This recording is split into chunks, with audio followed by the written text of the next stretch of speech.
Hello again, everyone, and welcome back to Ascension, Chapter 3. So, Feylerner's drunk. Why do moon elf mages not carry staves? Oh dear dead kings of all the holy mountains, are you about to tell me a joke? Just answer it. Okay, I don't know. Why do moon elves mages not carry staves? Because they can just use the sticks up there.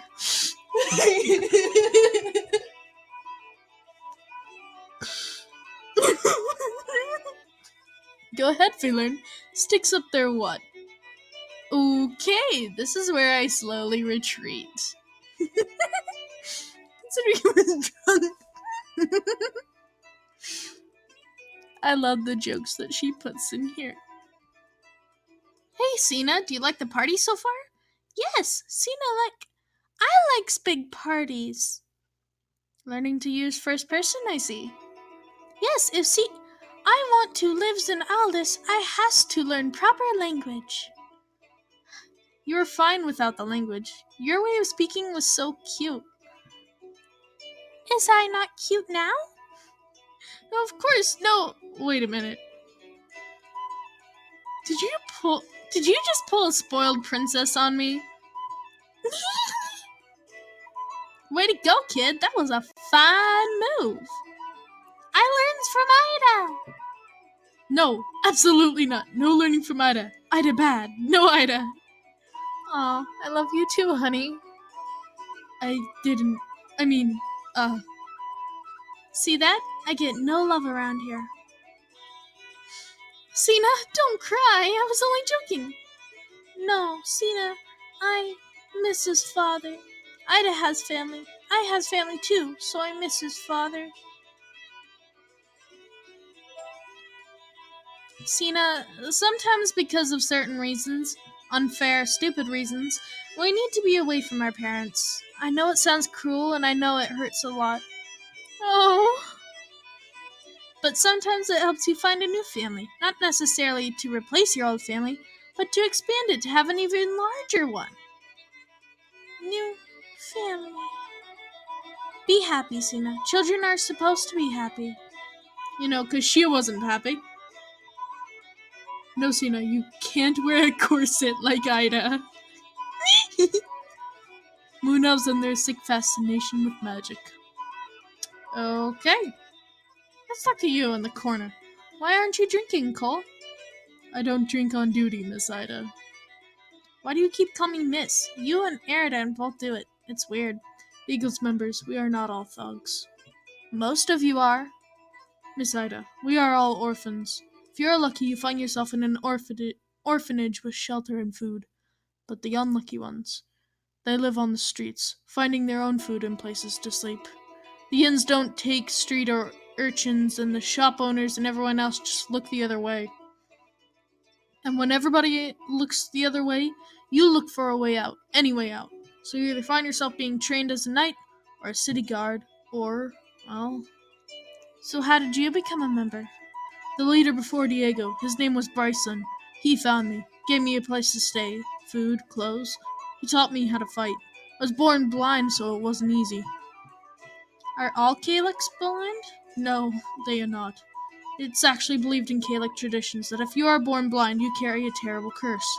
You bring misfortune over your camp and your family. Oh, I have that curse. It's not that bad, just the occasional dying. It gets old. Humans don't really believe in curses, do they? Nah, we believe in a lot of weird stuff. But did you say you were abandoned because you were blind? I was with my family for a while. They used to travel all around Arunia with the camp. When we were passing by Valand, we stopped by the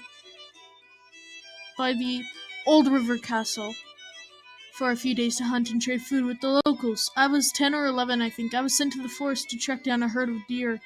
Because I was only a boy, I made almost no sound. My ears were better than almost anyone in the camp. When I found the herd, I ran back to the camp as fast as I could. It was night by the time I got back, and they were gone. The whole camp. What? They left a kid in the dark by himself in a forest? I swear, I'm getting tired of nutjob family members.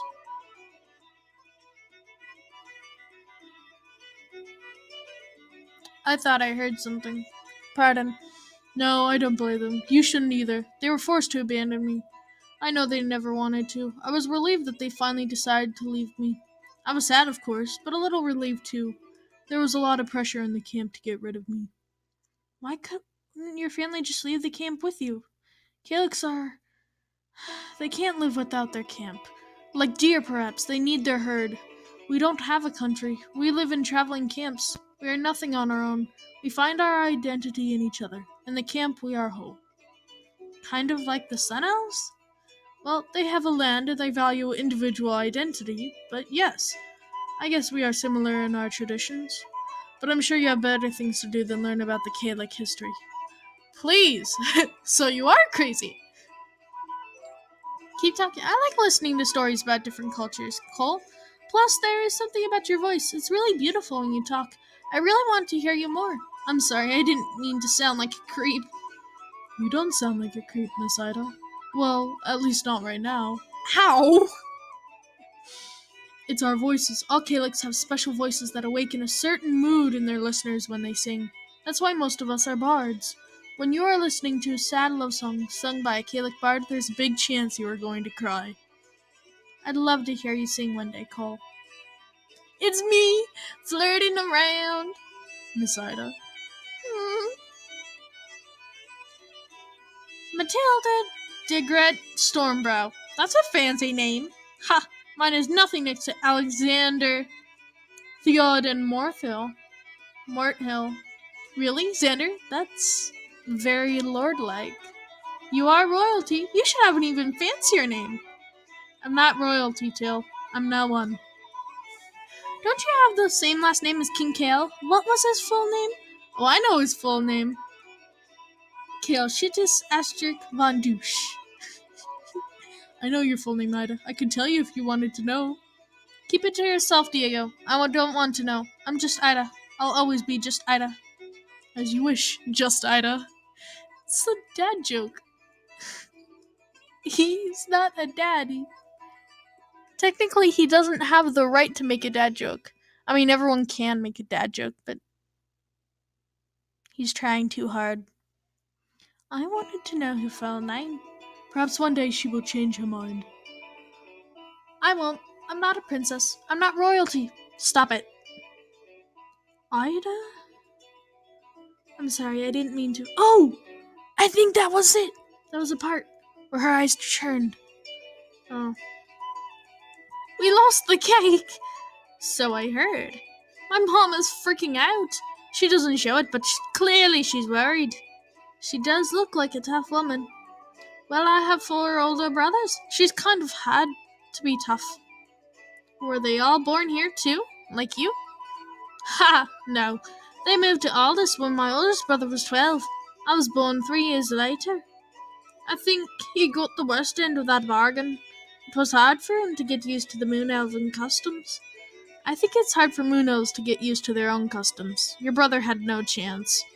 They are really hard people, even to their own kind. Why did your family move here?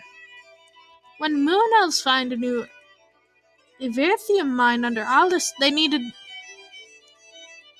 the best miners. Very useful material for all kinds of alchemy.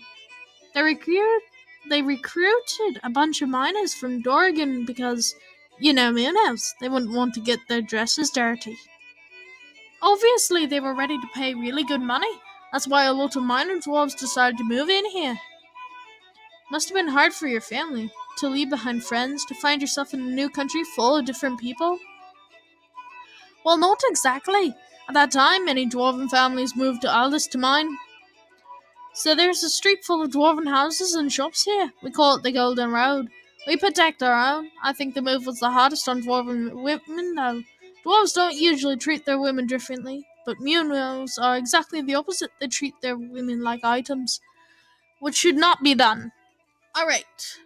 Remember, tell me what you thought about it, because I'm not you. Remember to like, subscribe, comment down below, and I'll see you, my lovelies, in the next video. Bye, y'all. Peace!